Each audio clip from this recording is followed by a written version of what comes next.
McCree's a little bit, when you hear top tier McCree's say, yeah, McCree's a little too strong right now, then you have to kind of really take it, and under consideration. What do you see on defense, though, from Team Abuse? Coming out from Team Abuse is going to be Philo on the Widowmaker, Ice Trance on McCree, Sun Tzu on the defensive Winston, Jimpali on Lucio, Stormstrider on Mercy, and Skinky on the Reinhardt. So it looks like they will be not running with the defensive Symmetra here, which we have seen some teams run a little bit more frequently in the last week. The week before this, it was all Symmetra, but not so much the case right now. She's come and gone on Kings Row. I mean, she's almost always on Hollywood. Kings is a case-by-case basis. They are going to be running double tank on offense. That's Numlocked and Bromos on Winston and Zarya. So no Reinhardt in this mix. Nox, Dracaeus, Linkser, going to be Lucio, Reaper, and Widow, and Artier on McCree. And just like that, they move in absolutely decisively. Dracaeus getting the double kill. Artier over the top, and immediately we just have Creation winning this fight before it can even really begin. That was incredibly quick coming out of the side of Creation. Everything went well, and there's nothing particularly flashy there. They just speed boosted in and went from there. Yeah, I like the Winston initiation rather than a Reinhardt. Reinhardt's generally kind of that slower push. You have the stalemate, you wait for the Reinhardt to get a little damage in. With the Winston, you just come over the top and you just kind of rely on pure DM. I think, being one of the earlier rounds, we're going to see stuff like this happen, but definitely dominant. Defense needs to get its footing back under them.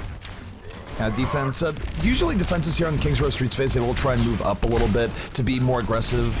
And they're going to make that move here in a moment if they decide to do so. But right now, Creation moving forward, absolutely no fear. They're going to break that Reinhardt shield, and next battle should be starting a little bit, or pretty soon here. Yeah, this is the transitions I was talking about, though. Immediately after that, that's their initiation first point composition. Now Numlock is on a Reinhardt for this slower push. Lynx comes on to Pharah for the Streets phase off of the Widow, where a little better angles here. So nice transitions already from Creation. And Creation, speed boost is out. Artier going on the flank, has the Deadeye. It is high noon, takes out Philo. And Creation now just moving right in. They want to set a very quick time. We are running stopwatch rule set here today, and right now their time is very fast indeed.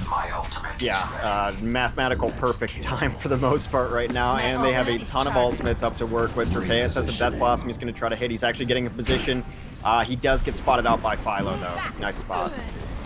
Yeah, and Reaper has a lot of subterfuge. For Reaper, you have to pick and choose your points. You have to sort of catch your opponents off guard, and if you do, you can get in with the Death Blossom and do a whole ton of damage. But it's tricky when playing against good players.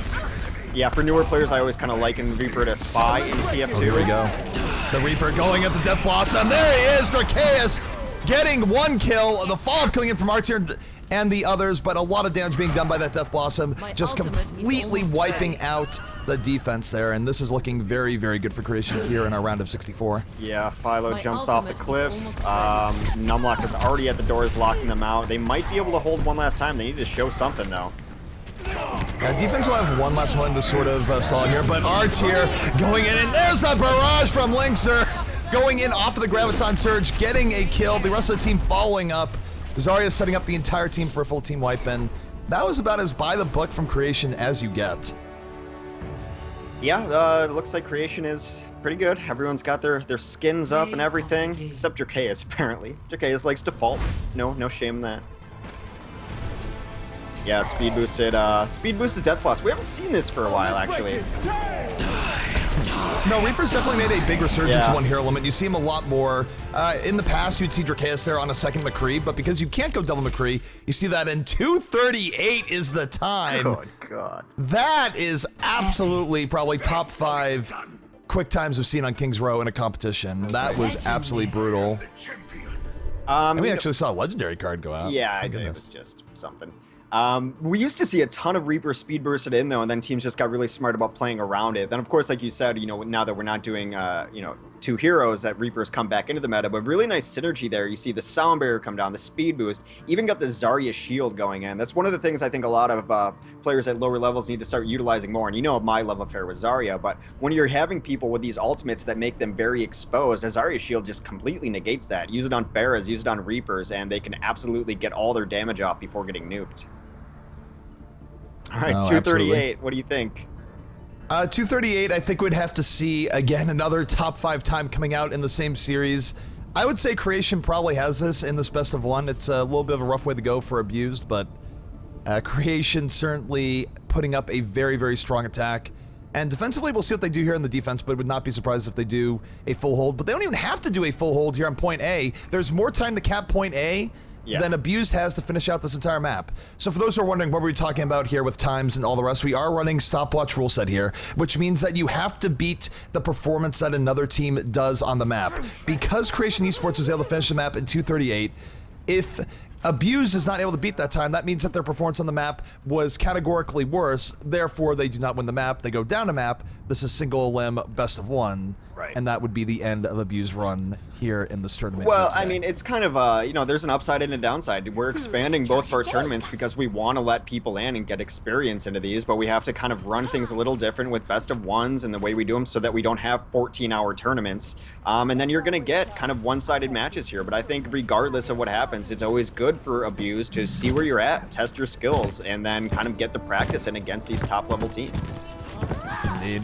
I'll take a look here at the defense coming out from the side of Creations. We Nox on the Junkrat, Bromas on Roadhog, Dracaeus on Mercy, Artier on the McCree, Linkser on the rarely seen May, and Numlocked on Reinhardt. And they're going very aggressive here, not even letting the offense get forward. The Ice Wall going to split them out as Nox picking up a very quick triple kill. I mean, it's a bit BM, right? I mean, the bus holds right in front of their doors. It's a bit BM. I would definitely say Creation is playing a little bit more aggro here than they would against a team that they thought they weren't quite as evenly matched against. But they also have such a time advantage here that they can do this if they get one or two wipes and basically won the game, as May going to take out Widowmaker, sniping with May's right click, moving in. Zarya going to feel the freeze here. She goes down. Has 5 extra kills here for the side Creation. I mean, yeah. And they are literally spawn camping in the truest sense of the word. Yeah, I mean, I suppose even against a team like, say, Envious, if you'd set a time of 2:38, you could do this against them, too. Because you'd almost have nothing to lose. I mean, 2:38 is a unbeatable time. All right, Hammer down, coming down from Numlock. Numlock not able to get a whole lot out of that. Does get immediately punished. Ice Trance and Philo finding some work being done here for the offense. Philo over the top, able to make it a double kill. But this is still really rough. The offense is pushed back. They did lose a lot of people in that, even as that happened. As the Riptire now going to the spawn will get sniped out here by Philo. And time-wise, they're already almost out of time. They've been stalled out for quite a while here, so it's a little bit rough as Philo going to get punched in the face by Nox. Yeah, I'm just looking at our bracket to see what our next game is going to be. A lot of teams have actually moved on already. That is one of the benefits of Best of One eliminations. Rogue has moved on, of course. I don't see any upsets so far. Psycho moved on. Nothing. Overwatch Kings team moved on. This is a beautiful hook coming out there from Bromas. Bromas making Roadhog work to some extent here. We do see the offense now getting on top of the point. Creation getting punished a little bit for their arrogance, but they're not truly getting punished because time-wise, there's only 35 seconds left. You cannot bring the payload from here to the end in 35 seconds. And it will be GG in just under 25 seconds now. So Creation not really giving their best defensive look here, being a little bit arrogant, going that far out. But in the end, I mean, as long as they got a single team wipe, they're going to win this game. So not a high bar here for Creation. Yeah, I mean, it's definitely one of the benefits of going first and setting dominant times. You know exactly what you have to do on defense. Wow, it's pretty nice. Pulse bomb coming off from Linkser. Linkser getting a little bit pulse bomb practice here in preparation for the next game. Getting in on Stormstrider, completing the triple kill.